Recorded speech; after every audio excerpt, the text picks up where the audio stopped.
Hello, my name is Ayana McNair, and my demonstration speech is on abolishing the death penalty. It is important to tell the untold truth about the gruesome box executions.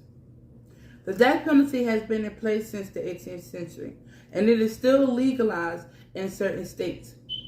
It is legally in place for capital crimes, but the administration, Congress, and the military has the last say of which offenses and conditions are appropriate for the high sentencing of the death penalty. 34 out of the 50 states no longer practice the death penalty or eliminated the death penalty. 6 states out of the 50 states still to this day follow the laws of the death penalty. A few issues that comes to mind with the death penalty being botched would be the painlessness of the lethal injection. When it is botched, it is obsolete. There is a lack of effective components due to the shortage of proper components. The Supreme Court maintains the use of midazolam, which doesn't work anymore in lethal injection. Overall, lethal injection, along with electrocution, because of its issues, create an inhumane death. A few ways to prevent box execution would be proper protocols to prevent delays in the inmate's transition, regulations in place to make sure there are staff supervision, proper training of the staff who are present in the procedure. Over the course of 120 years, there has been 8,776 counting executions, and 276 of those executions has been botched. Lethal injections are supposed to be the most painless of them all. However, has reached the highest rate of 7.12 of box executions out of all the other methods, with a high number of 75 box executions. Electrocution execution has a rate of 1.19 and a high number of 84 box executions. The gas chamber with 32 and hanging with 85 box executions. An example of a box lethal injection execution would be in 2014, was the worst year for box execution ever. In July of that year, midazolam was used in a lethal injection execution for an inmate by the name of Joseph Wood, in which it took a painful hour and a half for him to die, making his execution the longest execution in history.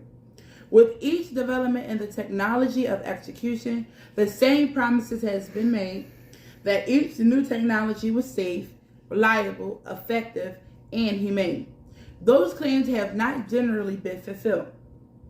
Lethal injection, also with other execution methods, have a history of being boxed since the year 1890. An example of a box electrocution execution is, according to Professor Michael L. Radilek, a man by the name of John Evans, 1 out of 84 was due to be electrocuted on April 22nd, 1983.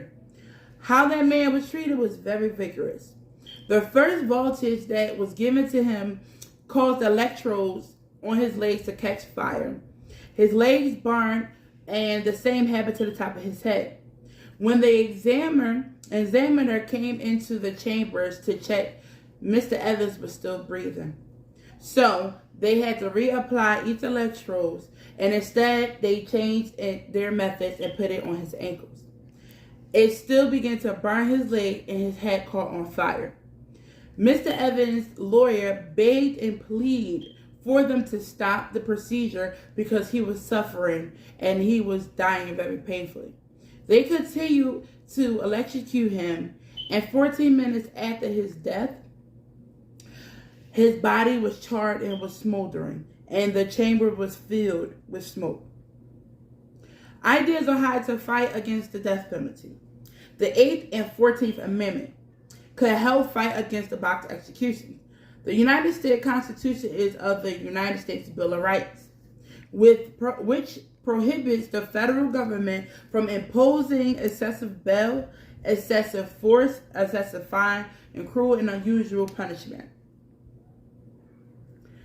In 1972, the Supreme Court states that under the existing laws, the imposition and carrying out of the death penalty constitute cruel and unusual punishment in violation of the 8th and 14th Commandment. An eye for an eye is a symbol that one of the original ideas behind capital punishment.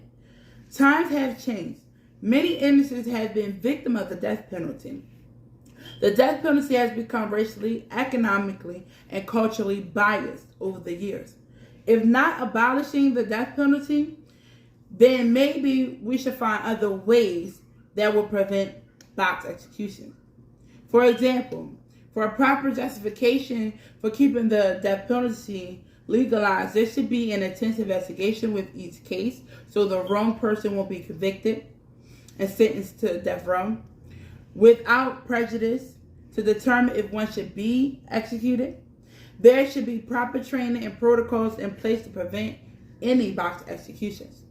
Thank you for your time and listening to my demonstration speech. My name is Ayana McNair. Thank you.